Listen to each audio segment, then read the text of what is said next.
5, 4, 3, 2, 1. It's time to count down reality TV's most talked about moments with Amanda Bella. Hello, everybody. Welcome back to Bella Talks TV. This is Amanda Bella, and it's so great to be back potting from New York. It's such a different vibe here. If you've been following me, you know that I just moved back to New York from Florida because we were there for the winter. We were snowbirding.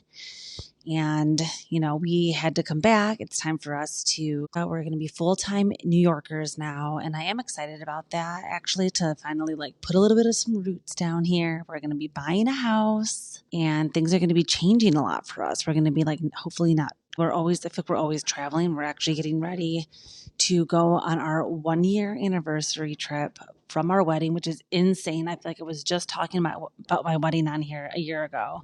I cannot believe it's been almost a year. April 6th is our 1-year anniversary. So we're actually doing a cruise and we're going to be going to a couple different destinations, which I think is exciting to knock out 3. It's been a couple of weeks because we've been moving and things have been crazy. And if you're also joining me on my YouTube and you see the video, you'll see that I did a little Sally Carson. I did a little Dorit where I decided, I've always been this platinum blonde. Let me do something different. Let me switch it up. It's giving luxury. It's giving 37 going on 38 instead of 27 going on 28, which I love. I'm trying to embrace. I think the Khloe Kardashian episode on the Kardashians this week, or it was actually last week, but I just watched it this week, where it was the episode for Khloe's 40th birthday. That was inspirational to me. She was really excited about her 40s. Everybody's ranting and raving about their 40s. 40 is the new 30. So as I enter into my 38th year soon, I just feel like the women on reality TV have been really inspirational and supportive on that. I'm not scared now anymore. Maybe I'm about to enter my Kardashian era. So yeah, just so we're caught up, I will be here mostly in New York now, going on our anniversary cruise, coming back to New York. And then after that, luckily, it'll be my birthday.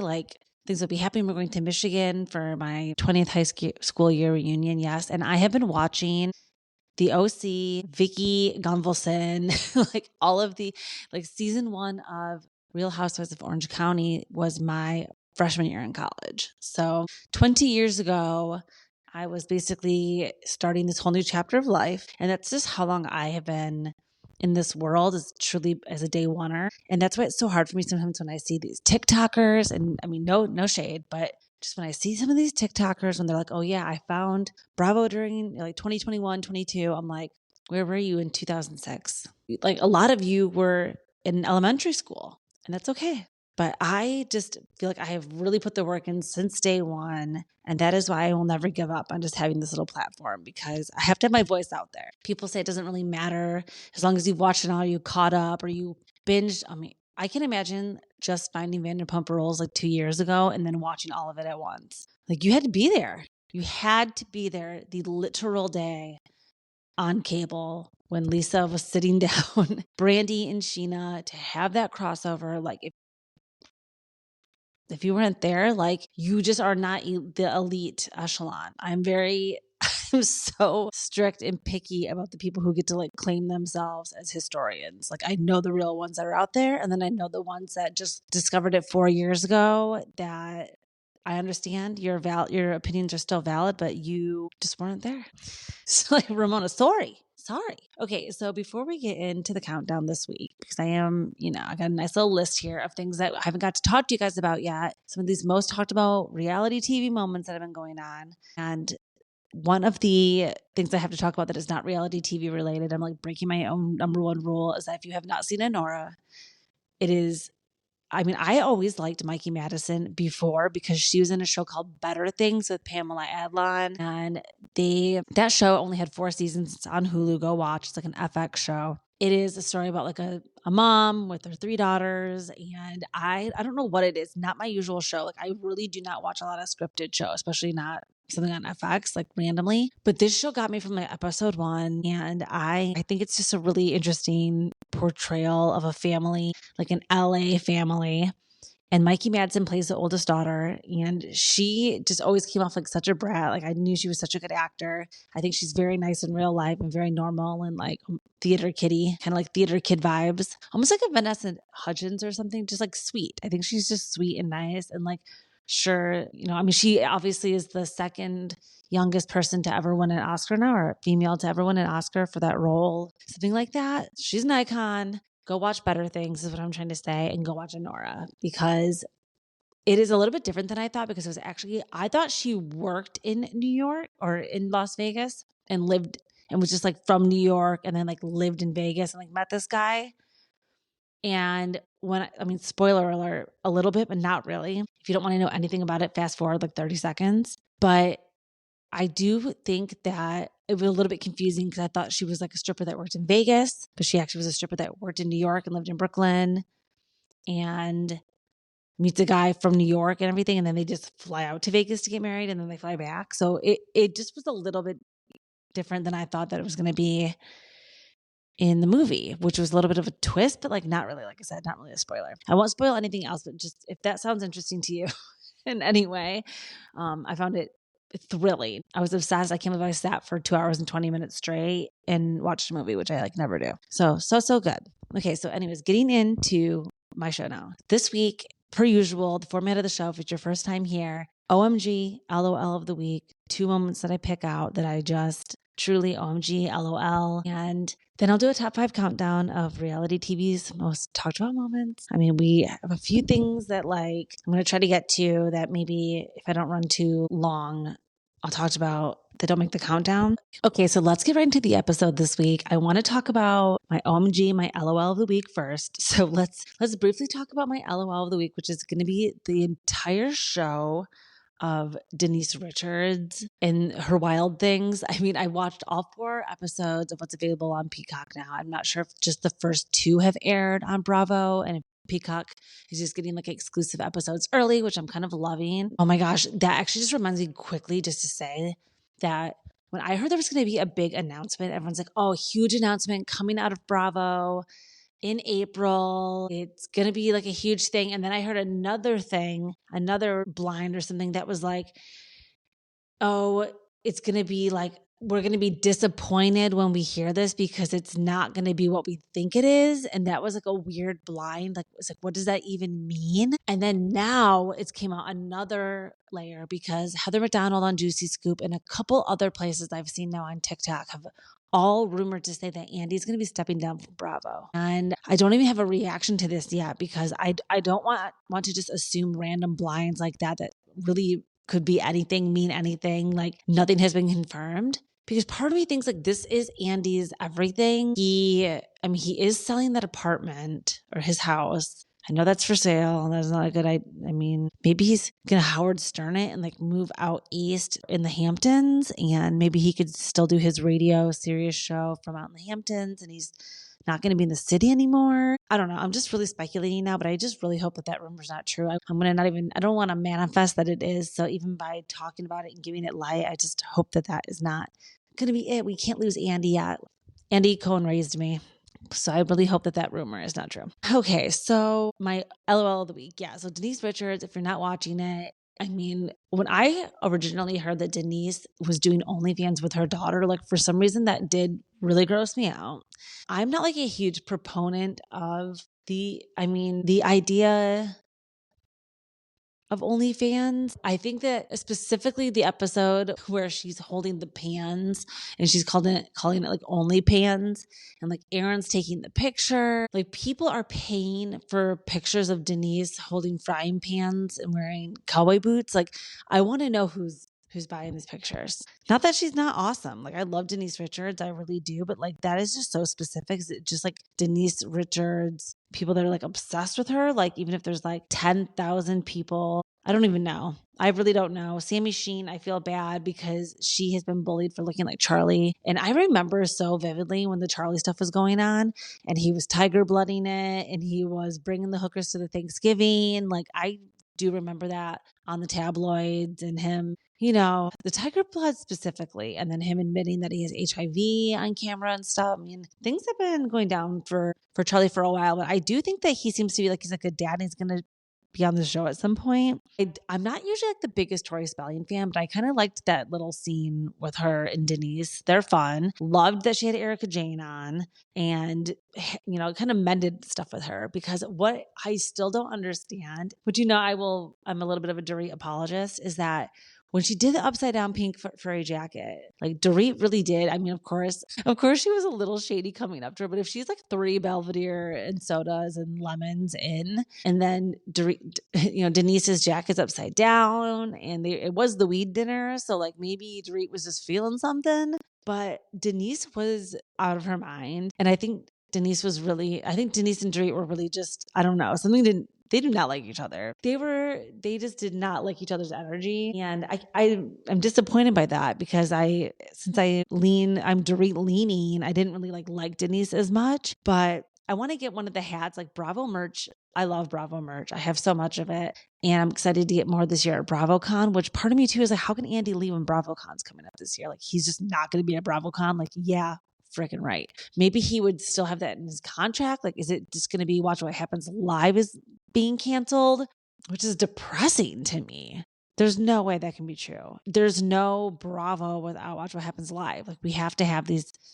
Are they just going to do the after shows? Oh, God bless. I am spiraling a little bit about this. I really hope that this is not true. So anyways, yeah, Denise Richards show. It's a big LOL. Okay, one random thing that's going on there is that her nephew Al is kind of like the peacemaker, and like Sammy and Lola, the daughters, are always like fighting. Lola is very Christian. I was just not expecting that. I kind of love the juxtaposition of the OnlyFans raver. I was dying when Sammy Sheen was getting ready to go to that rave with her friend, and they came out with their little like furry boot raver outfits on. I was her age when I was doing the exact same thing. And that's why it's so funny to see her. I mean, not OnlyFans, but I was doing the raves and dressing like that. And it's so funny to like see other people do that now. Like, wow, to me, that seems like I did that like a lifetime ago. It's so cute. It's cute to know that the rave culture is alive and well. We need to have the rave culture. Okay, so yeah, little Sammy Sheen, Lola going to church, doing the prayer circles over the little taco night that she's made with her friends. Like, we must protect her at all costs. Protect Lola, whatever it takes. We must protect her. So yeah, I won't give away too much other stuff. Oh yeah, the nephew that's the peacemaker between the sisters, he's always calling everyone beautiful. And it's really sad to me. I know that he struggled with some substance abuse, issues. And Denise said that this is like the longest she's seen him being sober. And that's great. I love that. I always support that. You guys know I'm always Team Carl. So Lala, I'm still so mad at her that she went out the way that she did. Because I do think that she's like not as bad, but she left on such a low that it's hard to remember the good sometimes. And what about James and the freaking Tate brothers? How embarrassing for him that he tried to say that he wasn't aware of their content, and for them to respond and say that he just was afraid of the woke mob coming for him, and that they knew exactly, and he was like obsessed and like following them around saying that they were his hero. Can't be having that. He is scary. I know that guy. That guy is scary. So yeah, go watch Denise Richards if you're looking for like a good laugh. Like, there's just so much randomness going on. All of the little cameos that are made. Aaron's not in it that much, but he seems somewhat normal and supportive, even though I know that he is also insane and that he was sued by somebody who died from cancer that went to his clinic. So yeah, there are some questionable things going on, but I'm still here for the lols. So go check that out on Peacock and on Bravo. Okay, let's go over to my OMG of the week. Now, this was something that I did not expect to be so affected by. Was like not looking forward to season 2, just like the way I didn't really look forward to season 1. So season 1, it's not like I was like gagged over it, but I definitely got pretty into it, and I was into all the new characters, and I was happy to see some of the old characters in this new light. So I'm talking about The Valley, and they dropped the trailer on us for season 2, and I have thoughts. Let me think how to like organize this without sounding misogynistic, because I know that being a Jax fan definitely is the first way to get people to be like, okay, I'm not listening to another word that she says. Like, we do not trust her. And I don't just blindly, love Jax. And I'm not like, oh, but he makes good TV. There's just something about him that like, I do root for. I do think that he isn't afraid to have conversations on TV. I do think that, him coming forward and admitting that he has this cocaine addiction and that he has been using for over 20 years or, close to that. I mean, I obviously wasn't shocked. Like everybody knew that, but I do think it was scary for him to come out and say that. And I do think that he knew it was going to come out this season anyway. So he is getting ahead of it. But just in the way that I looked at Carl, just in the way that, I would try to look at James being like, okay, listen, we know that you guys are using these substances and that this is what's going on here, especially in the summer house too. Like all of these shows, it's on their charm. I mean, Craig's talked about being an Adderall addict and allegedly, I'm sure it wasn't just Adderall. I think everybody is using all these substances and it is a real part of real life. It is everywhere, especially if you're in New York. And I just think it is refreshing to see people talking about it on TV, even with Emmy on Southern Hospitality. Like, I can't believe, first of all, sidebar, that Will did not show up to the reunion. Like, he better be fucking fired. He better not get to ever show his face, or they better like blur him out if he shows up on camera or something. Like, how disrespectful. Truly, I'm shocked that happened and that they allowed that to happen. But when it comes to the Valley, I really am trying to say I just appreciate Jax. I'm glad that he came clean. I'm glad that he's attempting to be sober. He posted that he was 100 days sober not too many days ago. So why don't we just support him? Brittany using this as an opportunity to like get lower and take more digs and make it about her. Like, I'm not the biggest Brittany fan. I think that she knew exactly who she married. I hate when people say, you can't help who you fall in love with. You actually totally can help who you fall in love with. That's like what setting boundaries and setting standards and knowing your worth and having self-respect is about. Like, you met Jax in the club in Vegas after he had already been on 2 seasons of reality TV. You knew exactly who he was. You pretended like you didn't watch the show, which was a lie. Zach even confirmed that you guys watched it with Sherry. Even your mom watched it. Then you come on the show, you make it on, you still marry him after he cheats on you with Faith, which is like the original scandal. That would be like if Ariana stayed with Tom. Like, you stayed with him just because you wanted to get married. I'm sure you didn't want to leave LA. You didn't want to leave the show. It's the easiest paycheck in the world to just have a camera on and be yourself. And all we're asking for is just a little bit of reflection, growth, evolution. I don't know. They're both living in 2016 to me, and I'm going to need them to like get with the picture. I feel so bad for little Cruz. He is absolutely adorable. I don't usually even like want to talk about the kids, but Jax did say that that's the reason why he decided to get sober, is because him and Brittany were fighting in the car and like the baby was in the back seat. Like, that is so sad, but that is so real. And Brittany is also, equally as responsible for staying with him, enabling him, choosing to have a baby with him. We saw her just last season in season 1 of The Valley, trying to have another baby with him, talking about date nights, wanting to have another kid with him. Like, she was she knew a year ago, whenever that was filmed last year, like she knew then. She wasn't surprised now. This has been going on for a long time, before her, with her, and after her. So when it comes to this season, I can only take so much Jax and Brittany, but I'm hoping that because Jax does go to rehab, he won't be in every episode, and we'll see, hopefully, Brittany just whatever, do her thing. Now, Luke, Van Gogh, and Kristen get engaged. She looks genuinely shocked, so I think that was a real moment, and that was some more authentic reality TV that we like to see. I think that I don't know when she's due. Like, let's check out when Kristen is due, because sometimes I got to know my facts here. Like, who else Googles Kristen Doty due date? Just me. Okay, she's due in June. Oh my gosh. If she has a June cancer baby, Dossie is a June cancer baby. Oh my gosh. I'm excited. I'm excited for her. I hope that they get married. Her name will be Kristen Broderick. That's actually a cute name. I don't know if she'd ever change her name, if it would be like hyphenated Doty Broderick. I also have a soft spot for Kristen and Doty. I talk about this, or Kristen and Jax, all the time because they're from Michigan. So am I.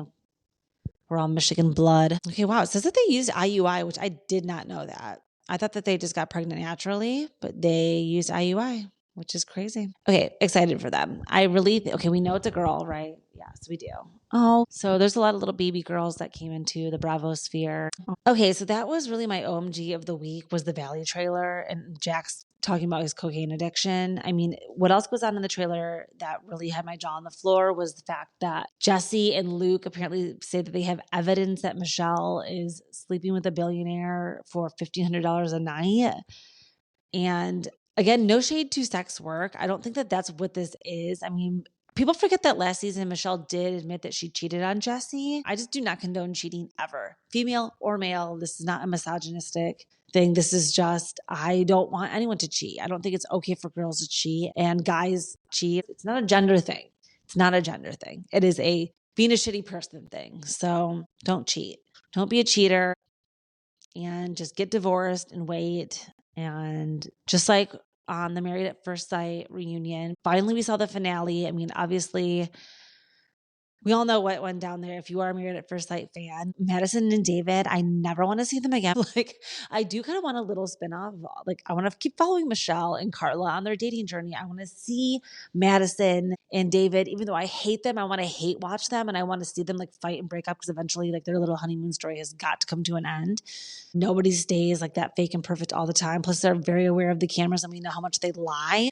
Ew, that part when they were on the reunion and they were all backstage with like the little, like the mic, like the backstage mics on, when he called her muffin and then was like, hey, Barbie. Ew. Did anyone else throw up in their mouth when that happened? Like, I'm going to post a clip of that to my Instagram. Like, I have to document. That moment was so cringe. I hated that. I hate them, but I want to keep watching them. I would like to see Alan get like his girlfriend on the show. Like, I don't know, check in with them. Camille and Thomas, I'm so happy they stayed together. I want to keep following them. I like that Camille really is like friends with the girls. They all have like authentic friendships. Carla, I know Juan was in some drama.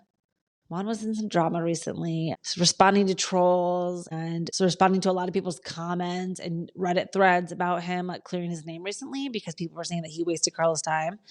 And he didn't. He was like, it was a social experiment. I wanted to see like who I would get matched with and what this would be like. And I just didn't have a romantic connection with her. Like, he was like, I love Carla. Wish her the best. So yeah, I don't think there's really like any scandal there. And he's just sick of the trolls. Okay. Because he did like an entrepreneur, like people were like voting for his entrepreneur or his business or some kind of an award or something. And he wanted everyone to vote for him. And people were going and like being rude and like commenting like bad things about him. Like, trolls stand down from Juan. Juancho's okay. Okay. God, he was respectful all season. We can't just hate every single man and want every single man to die and like not be successful. Like, we've got to get over this. Like, we live on the planet with men. Yes. Okay. A lot of them suck, but a lot of them are just doing their best. All right. I don't think that they're all like malicious. So we've got to just relax to quit vilifying every single man just for existing. I think that is so toxic. Like, that leads me to my number 5 most talked about moment of the week. So let's just roll right over into that. We're going to talk about the Traitors finale. We got the end of the Traitors. It was so good. I really was obsessed with it. I was so happy that the Faithfuls won. Even though last year Faithfuls won, it felt like Traitors won because of what CT and Trishelle did to MJ. And it was like such an icky feeling everybody had after the reunion and the finale. Like, it was just low vibrational. And this season was so much better. Like, ending on a high, nobody turned on each other in the end. Like, fourth Faithfuls won. I mean, Dolores did not deserve to win. They probably should have had a moment there. I'm sure producers tried to get them to have a moment there that would again be more of a wave that it would send. I think they were all kind of like, okay, guys, like, you're literally only going to get $50,000. Like, after taxes, probably like 25. Why don't you just try to create some drama from this at least and like give everybody a show? And they did it. They split the money. And it was Ivar too, which I think that they could have all easily been able to turn on and ban. Like, Gabby and Dylan constantly going for Gabby ruined it, because if they would have banded together, I think that they and Dolores could have then created like the numbers to go to the end together, getting Brittany out. Ivar, they could have like immediately turned on and killed. And then they should have also put way more pressure. I don't know. They should have just put way more pressure on getting out like more people before the end. But I think Danielle was just really running the show. And again, not my favorite traitor. I think I liked her a little bit better after the reunion. I don't like stan Carolyn the way everyone else does. I think she gives me toxic energy. And I know that is a very unpopular opinion, but I appreciate her for who she is and being authentic. But I can only take her in small doses. Like, I'm not going to say I'm like fully not a fan of her, but I just am like, okay. And then whatever she was caught on that hot mic talking about Sheena and then also her liking Tom and being like a Tom stan. Like, if you stan Sandoval, like, I'm definitely side-eyeing you. Like, you got to educate yourself on this man. You want to talk about men we should be hating and not uplifting? Like, how are we? I won't get back into a Sandoval rant. I did that last episode, but I'm not supporting it. So anyways, Dolores, okay, great. Gabby, I love, but I did not like her Watch What Happens Live appearance. I was really disappointed by it.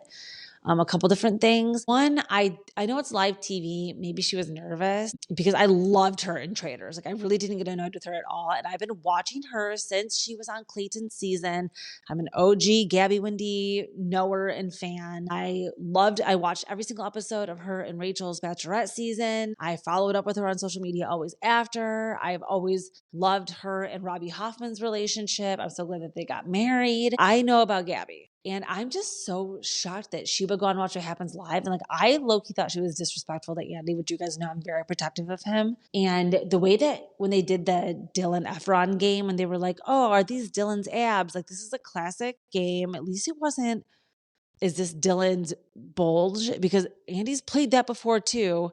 Especially with like John Hamm and stuff being like, is this, like, he's like, whose crotch is this? Like, this isn't Andy Cohen production. And it is also late night TV. And it's like, fucking have a drink and relax and like giggle a little bit on the show. Not everything's so serious. I just felt like she was really coming for any time that they even said the word man. It was like, she was going to be like, why are we talking about men? I hate men. I'm a lesbian. And it's like, we know, babe. You cannot make being a lesbian like literally your entire personality. You can be multifaceted. We can be talking about other things. We can be still able to, even though we hate men and you're a lesbian, they still have to exist. Like, we can't just, every time one shows up, we can't just like be like, smack it away. It's like, okay, can we all please try to coexist? And I love Gabby, but I just felt like that was weird to be like, I'm not playing this game. I'm not looking at abs. I don't want to look at Dylan. I don't want to talk about men and their bodies. I don't want to, it's like, okay, we know. Just please. And even Andy was like, okay, Gabby does not want to play this game anymore. Let's wrap it up. And she just like, I don't know, brought the vibe down for me. And I thought she was trying way too hard to be like a pick me lesbian. And okay, Traitors finale. I loved the reunion. Bob the drag queen is absolutely hilarious. Like, I officially do stand the fuck out of him after that reunion. I thought that he just was the star of the show. I loved his look. I loved the blood on his hands and his face. I was living for all of it. I thought him and Boston Rob going back and forth and acknowledging and like having no beef, love. I love Boston Rob. I feel like I was getting, so I loved the finale. I loved the reunion. Didn't love Gabby on Watch What Happens Live so much. Still love her. Want her to get paid her money, but nobody got paid. It's not like she's the only one who didn't get paid. There's a process, I'm sure. And then, that just brings me to like the bigger point of like women just playing like a caricature of themselves, like Paige now. She's got like this shtick. Every time she's on camera, she's doing it. Sierra too is taking all of her notes from Paige, basically just doing whatever Paige does, finding like a shtick and like almost being like scripted when the camera's on. Like, no, can we just be normal, be ourselves? And that's where I will give it to Lindsay. Like, she does not, I don't think, come with like rehearsed lines, and like she's able to be different in different groups of people. And she's not just like playing a role of herself. So I will give her that. I posted a clip of Danny Pellegrino agreeing with me that we cannot have Lindsay on these reality TV shows, talking about her being on RHOC, talking about her being on Summer House still. Like, she can't be on there if she's not sharing the man. I know that everyone's like, oh, well, his job doesn't allow him. Then okay, then they can't do this then. We can't do this. Something needs to change. Something needs to change there. I don't know what it could be. I don't know what exactly the laws are of him being in finance and not being able to film. Like, they said that there's like a strict rule, but I need them to find where like gray area is in the contracts and like do something. Even if it's them, like if he's, like I said, he has to be on there and like they blur his face. I don't know. I don't know what it is, but there is drama there that like I need to know about. I need to know why Lindsay and Turner are not really living together. I need to know why they're not engaged. People are like, it's because they've only been dating. No, it's been a year.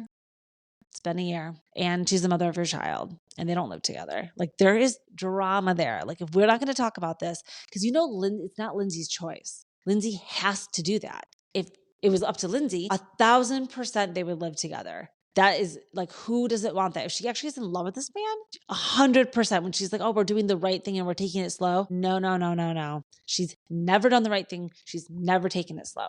This man just actually has the power dynamic figured out in this relationship where he's like, nah, we're not just doing what you say and you don't hold this power over me. I'm not doing this. And that's it. End of story. And I think that's a big reason probably why they're not moving forward. Anyways, I love to just speculate a little bit about Lindsay. All right. So anyways, I don't want people just playing like characters of themselves. Like, we need to have real storylines going on. Like, we got to have real storylines going on. Okay. So that kind of like leads me into my number 4 most talked about moment of the week. We have to talk about all the lies that are going on Southern Charm, because there's a lot of things and there's a lot of stuff floating around, and I'm just disappointed because I don't really know how the reality TV stars are dictating the narratives that they are bringing onto the shows. Like, the producers are not working hard enough. The network is not allowing, I don't know. There's something going on. There's just something going on with this that I need to get to the bottom of. So the first thing about this is Shep in this Sienna situation and like what the truth is about this, because I think, delusionally, I think that Shep really did meet this girl on Raya. They started a relationship. They went on several trips. I've posted the photo receipts of them doing things together off camera before they started filming. Even the first time she appears on camera, they seem to be on good terms, coming into town, going to the dog birthday party for Rodrigo. I mean, that, and then for Leva to be in the after show and saying that Sienna was there going, hey, Leva, like, everyone wants to come down to the Bahamas. We got to make this like a girls trip. Like, you got to help me, like, get the guys, like, not come so that we can just make this like a girls trip. Like, she was trying to just be friends with the girls. She was trying to just get on the show. She was using Shep.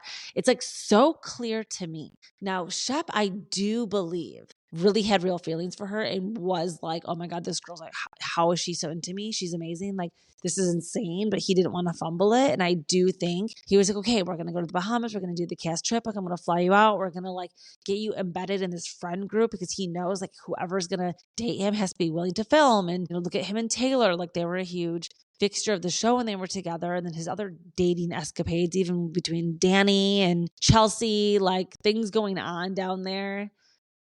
There was just a lot of entanglements. So we needed him to be showing everything. Sienna's like, okay, down to film. Then we find out that she like was maybe dating other people, is a bit of somebody who's looking to date people that are like somewhat famous, like, professional athletes, reality TV stars. I don't know, just people along the line of just things like this. And there are just certain people that are like, hey, that's what I want. Like, I need to be living that first class life. Like, get me whatever. Shep's like, she asked me to buy a $10 million house. Like, Shep comes from old money. He comes from literal railroad money, I think.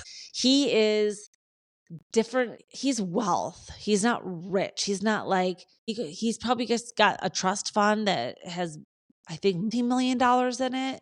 So, and when I told you guys, like, when my husband told me that you can actually live off of $1 million, I was like, what? That changed everything for me. So if he's got lifetimes worth of money, then yeah, he doesn't need to, like, he's like, I drive a Buick. He's not flashy. He's not buying girls expensive things. Like, he lives in a world of like, I'm never going to work and I'm just going to like live off of my trust forever. So it's a different vibe with him versus other people who sometimes have new money where they spend it right away and everything now is about like the come up. So anyways, okay, so that is one kind of thing that's going on with like, I need to know the truth. I need to see the reunion. I never want to see Sienna again. I made like a funny thing about her being cast on the next season of Traitors, and some people were like, no. And I'm like, it's a joke. It was a joke. I do not want her to be on Traitors. I think that she just is a traitor to Shep, and I think she totally did use him, and I'm so bummed out that, not that I'm like a Shep apologist or anything, but I just am like, damn girl, like, don't be infiltrating our reality TV shows and decades of friendships just for you to have like a moment, please. And I'm glad everybody else, including Madison, was like never into it, was like, please, especially Craig being like, she's obviously an opportunist. Like, she's just here to be on the show. Like, she's not into Shep at all. Like, we're not going to give her the time of day. I don't know. I kind of loved it.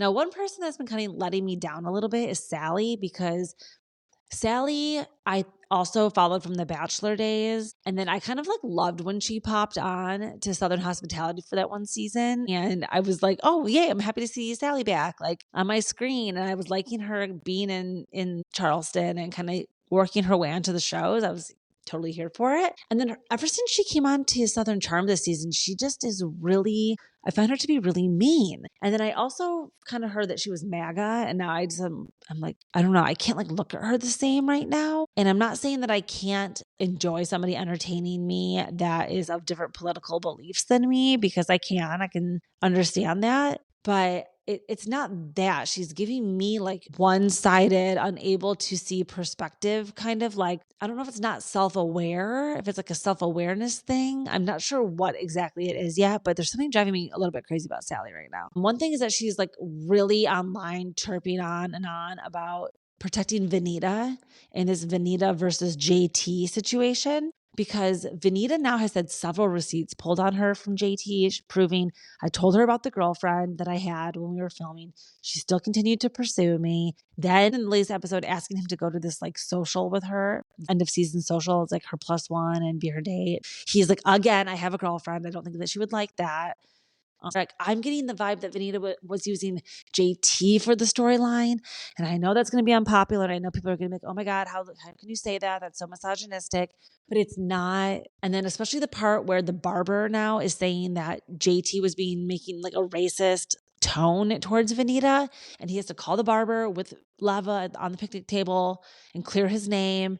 And Ryan is the one that relayed that to Vanita, and Ryan doesn't even come to the reunion. This is too much for me. Like, this is too much for me. I need to know what the fucking truth is.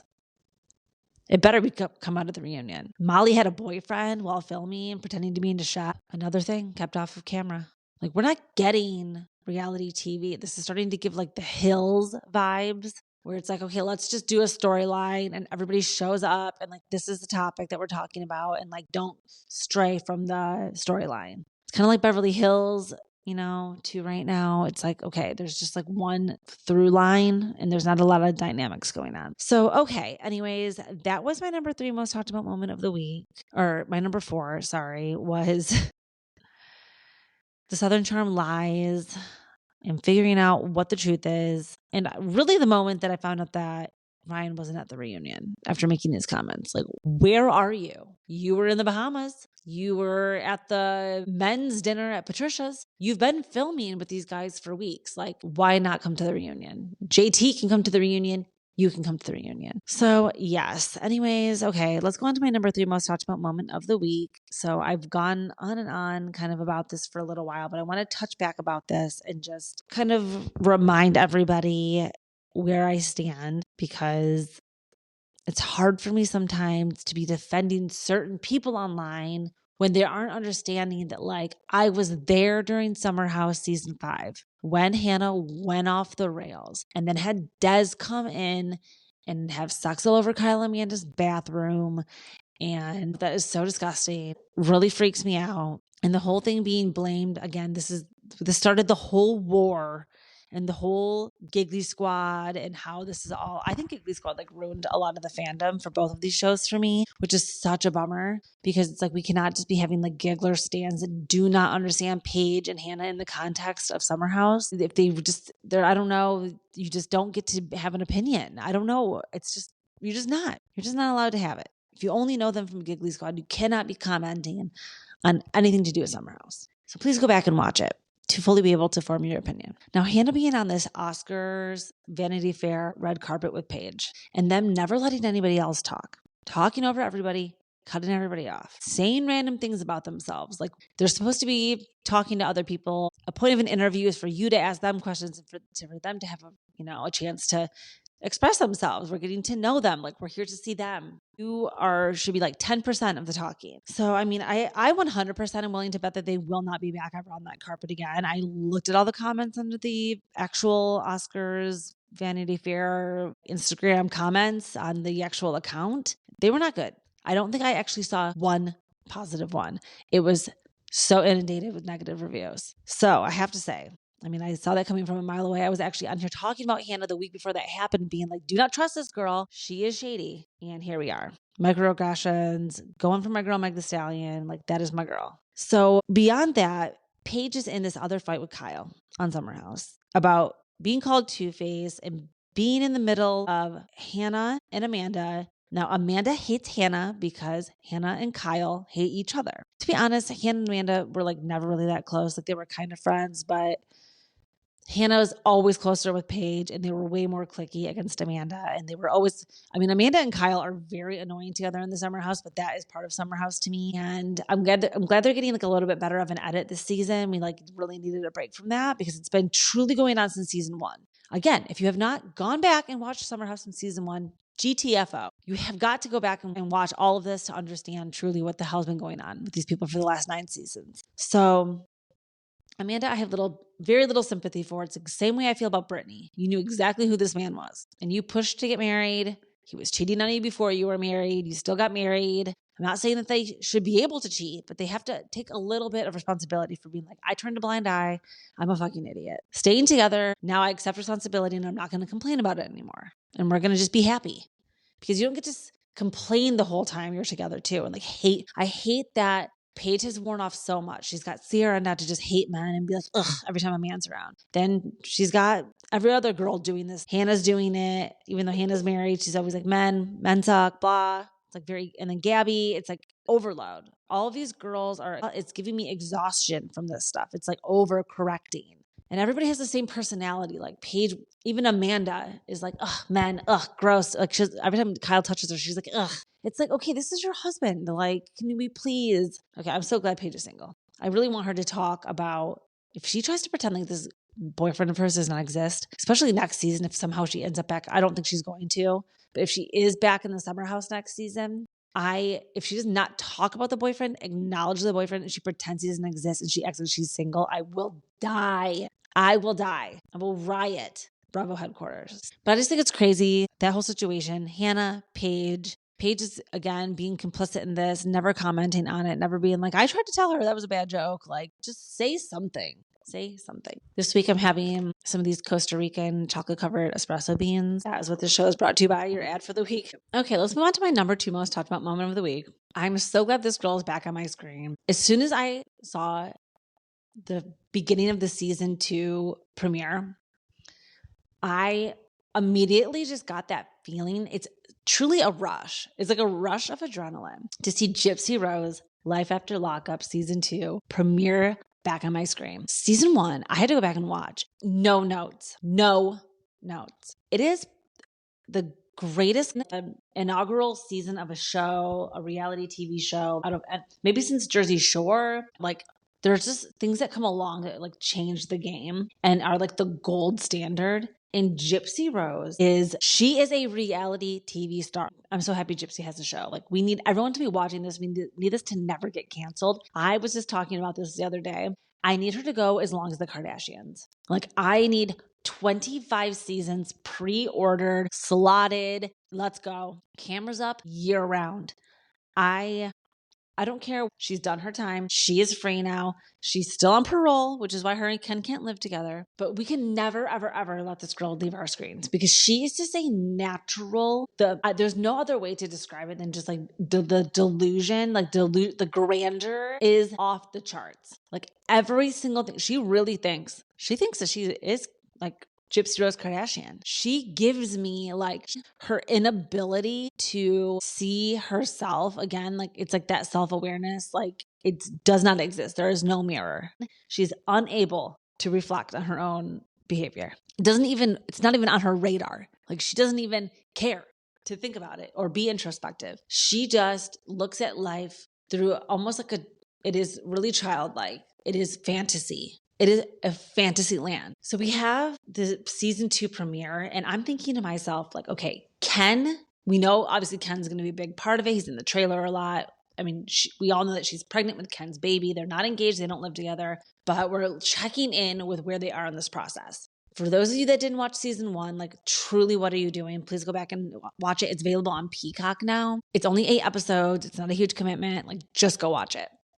But Ryan, her ex-husband, and her adopted this dog, Pixie, that when Gypsy got pregnant with Ken and moved out and got divorced from Ryan, she just abandoned Pixie and left Pixie with Ryan to go have babies with Ken and like never even looked back at the dog. And Ryan is obsessed with Pixie now. And like, I need them to have a spinoff show. We need Ryan and Pixie to have a 24/7 like Big Brother live cam. Like, I just need to see them hanging out together. And I can watch Ryan sit on his couch and talk for at least 4 hours a week. I would love to see a nightly Monday through Thursday show of Ryan just on his couch talking. That man is just a natural, again, reality TV star. Like, nobody like him. So open and honest, authentic. Shares it all. So I'm so happy that he's going to be a part of season 2 too. So we've got Ken now, and I'm thinking to myself, okay, Ken's going to be a big part of this show. They're going to definitely do like a redemption arc for him, or he's going to get like a really good edit because they're probably going to want to show Gypsy and like this good light because she's pregnant, and they're going to want us to like Ken. And boy, was I wrong. Ken is inherently evil.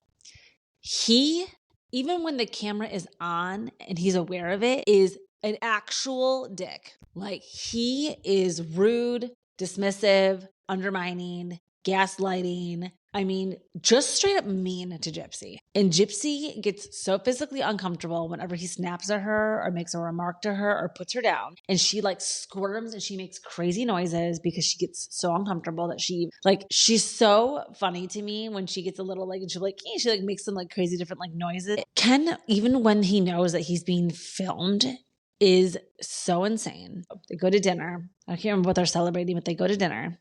Mind you, Gypsy is pregnant. And she also doesn't have it, Ryan would try to go to sushi last season, and she would just get like chicken teriyaki, which is nothing wrong with that. But she's not like even into eating like sushi and like fish and stuff like that. She really has a hard time with it. So they're going on this date, and Ken is ordering octopus. He's ordering crab salad. And he's publicly shaming her. He's telling her that she's scared. He's getting annoyed with her. He's like, I'm frustrated with this. He tells the waiter that he is, yes, like shaming her and making fun of her on purpose. And the waiter even is like, no, that's not cool. Like, that does not usually work. Like, it made me so uncomfortable to watch. There was also a little thing that I don't know if anybody really like caught this, but Gypsy goes to the bathroom and she starts crying over the fact that Ken's making her get this disgusting food and eat it. She wants nothing to do with it. And she's pregnant. She's probably starving, and she's probably expecting to have like a nice date night, and he's being a total dick to her. She goes to the bathroom and she's crying. When she's walking back, he takes his phone. He turns it upside down really fast. And then he takes his phone and he puts it upside down, and he takes it and hides it like down on the chair underneath. That was shady as hell. Like, I need to know, what the fuck was that?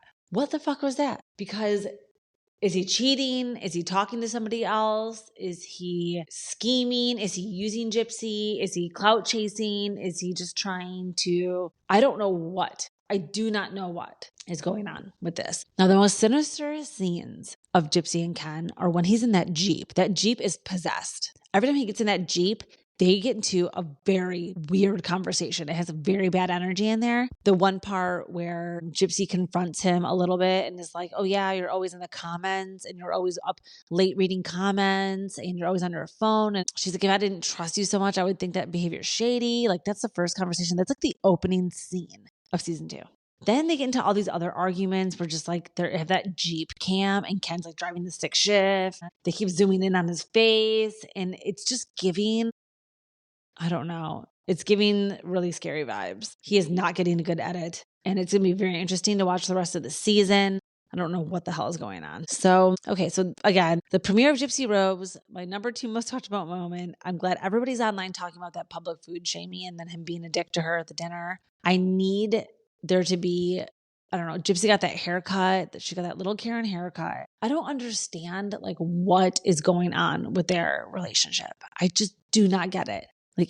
I just don't get it. I can't even put an idea together about it. Why she was ever even into him. Was he always this mean to her before and we just didn't see it? I mean, the whole thing about still to this day about how he's saying, oh, I only broke up with Gypsy back when she was still in prison because I wanted like better for her. And I wanted her to, like, when Gypsy's they're in the couples therapy session in the first episode, you know, Ken and Gypsy are. And she's talking about how, social media affects them and how whenever she tries to confront him, she wants him to communicate better. And I think like she's saying it without saying it, that he is really mean to her behind, off camera also. And it's not just for the camera and it's not just for the show. I think she's trying to say that he is like that. But what I don't understand is because they only spoke on the phone before and when she was in prison, like, was that just a friendship that whole time? And then they got physical together when she got out of prison. Like, did he trap her? Did Ken trap her? Because he was the one that wrote her in prison, sought her out. When she got out of prison, she was married to Ryan. He reached out to her. Gypsy cheats on Ryan with Ken, gets pregnant, gets divorced from Ryan, and now she has Ken's baby, and now we're seeing the real Ken. Maybe was that whole persona that he put on while she was in prison just to like get her to come out and be with him afterwards, and then he trapped her so that he could get like her money for real.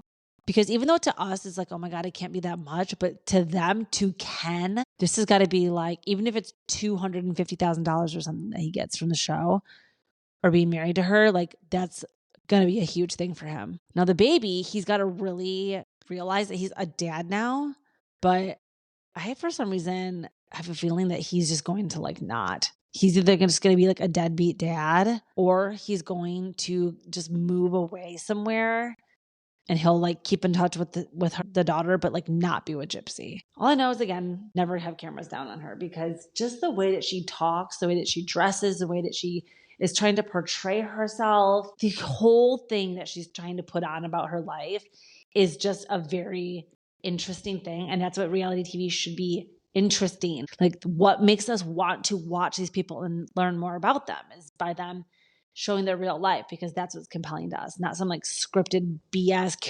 caricature of herself. So Gypsy never changed. Okay, so that was my number 2 most talked about moment of the week. And moving right on to my number 1 most talked about moment of the week. Now, this is something that you could not scroll on your phone with. Every single cube, every single story was talking about this. I'm talking about Tamra quitting Real Housewives of Orange County. I mean, that little pink square in the create mode with the white text, I do those too.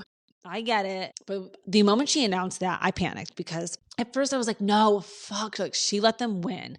Girl, I was like rooting for you. I've been telling everybody, like, you can't, she's going to stand up to them. She's going to have the fight in her. And then for her to be like, okay, well, when real life shit is going on, all this reality stuff does not matter anymore, which is totally true. And I completely believe that. And I think everything going on with Teddy for sure is what is affecting her and making her say that. She's like, my best friend is dying of cancer, fighting with Gretchen about something that happened 16 years ago or whatever on the show. So I do understand where Tamra's coming from. But what I don't understand is, again, like the contract situation, because you cannot just quit. Just like not going to the reunion and not showing up for filming and all this other stuff. Like, you can't just quit. You can't just have a bad day and like quit the show. So I understand that she was under a lot of pressure, but she should have quit in the moment, I think, and been like, okay, I'm quitting the show. I'm leaving New Orleans. But posting the Instagram story and then replying in the comments and going on to talk about it, and basically confirming on her social media that she's like not filming. She's in Big Bear with Eddie right now. She's like not with the group. I mean, it's clear to me that she's not going to be quitting the show, and that Bravo is going to give her a week off, just like they gave Kyle Richards when she quit the show this season too. When she stormed out of Bose's party in that bathrobe, she allegedly quit the show that day. And then producers had to work a week to get her back to filming, because you can't just quit the show. You're going to break your contract. You're going to get sued. You're going to fuck the whole show up. And Bravo will not allow that to happen, no matter what is going on in the episode. But I don't know. I really don't know what to think about this with Tamra, because part of me was like, okay, no, girl, you can't quit. I'm rooting for you. You've got to hold it down. Like, go back and fight Gretchen. Like, take this bitch down. And then part of me too was like, good, quit. Like, so many of the fucking trolls will not stop hating on her. She like cannot win. There's nothing she can do or say. Like, it's over for her. She might as well just quit. And then just shut everybody up, and then just see how the season plays. And it'll be just like when Kenya got fired. Everybody's like, where the fuck's Kenya? Which kind of brings us over to the Real Housewives of Atlanta premiere. I didn't really get to put that on my list because I had so many things I wanted to talk about and like try to rank this episode. But the Real Housewives of Atlanta premiere, the other part that was going to be my LOL of the week, if I could do 2 LOLs, I would have chose Shamia just in general. She had me laughing out loud during that premiere. And she really, her little facial expressions and the little way that she's like, and her confessional and she's like, no, like I love the way that she is on camera and I'm living for her being a peach this season. And I can't wait to see more out of the Atlanta season. I'm excited for it and I will definitely be watching and talking about it. But same with Tamra. It's like, okay, you try to take Portia out, you fire her and then she's back. It's like, I just am sick of Tamra leaving and coming back because the show does need her. She's a necessary evil and she keeps things going. And I think even with Rinna, like she was also kind of crazy. Producers should have just worked better with her to like form her a little bit so that she wasn't such a loose cannon and being so, abrasive, kind of like how Tamra can be too. Like a lot of people don't like her approach to things, but she is just on there trying to say what the things are that nobody will say on camera because we cannot have these manufactured storylines. We can't just have like, oh, everything's perfect and roses when there's a lot of drama and shit going on underneath the surface. Like things have got to come to the light. So I understand that we like Jen Pedranti, but it doesn't mean that we shouldn't have talked about all the shit going on with Ryan. It made for great TV. I understand that we want Gretchen back, but I don't think that we have to have one or the other. Why don't we find a way for them to kind of get back to a good friendship together? And maybe they can forgive each other for the past and start fresh. Like that would be compelling TV for me. We can't just have these like wars going on forever. I don't think Tamra quit.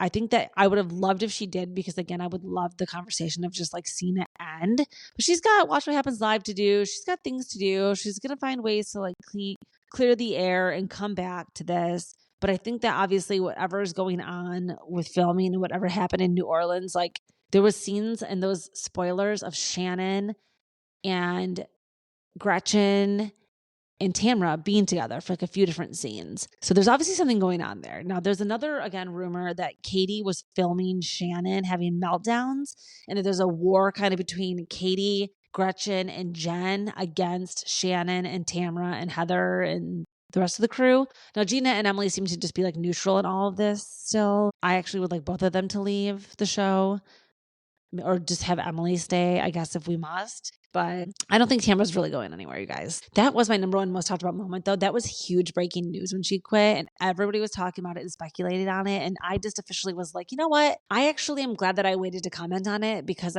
she is not going anywhere. It's very clear. She will be back filming, I'm sure, by the end of the week, next week. And there will be a sit down that happens and some kind of breakthrough and they're going to be probably talking about Teddy. Maybe Teddy will even film for the show. Maybe it's filming now. It's still developing. Like so many things could happen. So I'm hoping to see where this goes. I really do. I would like Teddy to be an official friend of and be sharing her story with what's going on with Tamra. So yeah, that was my roundup, you guys. I had to just get on here and just ramble. I've been seeing so much going on, again, especially about the Vanita thing with JT and him posting the Venmo receipts of him, paying her back and where the lies are with her. Like, what is going on with that? What is going on with that? I need to know. I need to know what the truth is and why Vanita is doubling down in the media and why Sally is having her back so hard when they know that she's lying. Like, there's got to be some accountability held. They just have an alliance. I don't know what it is.